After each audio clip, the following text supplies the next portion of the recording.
کیا تم خیال کرتے ہو کہ غار اور لوح والے ہماری نشانیوں میں سے عجیب تھے؟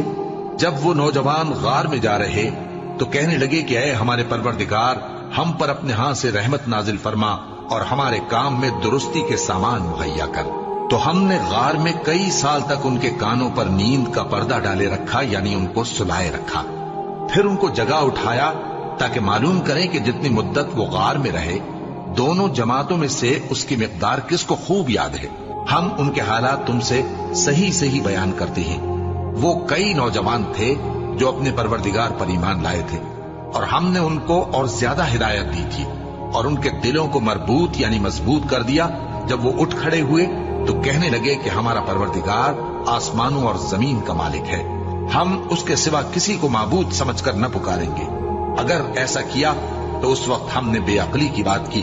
ان ہماری قوم کے لوگوں نے اس کے سوا اور معبود بنا رکھے ہیں، بھلا یہ ان کے معبود ہونے پر کوئی کھلی دلیل کیوں نہیں لاتے؟ تو اس سے زیادہ کون ظالم ہے جو اللہ پر جھوٹ باندھے؟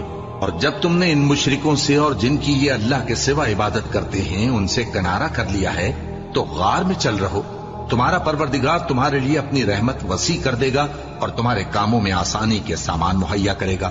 اور جب سورج نکلے تو تم دیکھو کہ دھوپ ان کے غار سے داہنی طرف سمٹ جائے، اور جب غروب ہو تو ان سے بائیں طرف کترا جائے، اور وہ اس غار کے کشادہ حصے میں تھے۔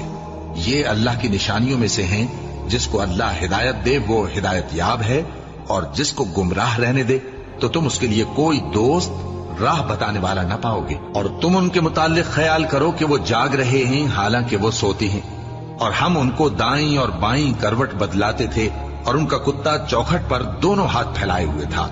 اگر تم ان کو جھانک کر دیکھتے تو پیٹ پھیر کر بھاگ جاتے اور ان سے دہشت میں آ جاتے۔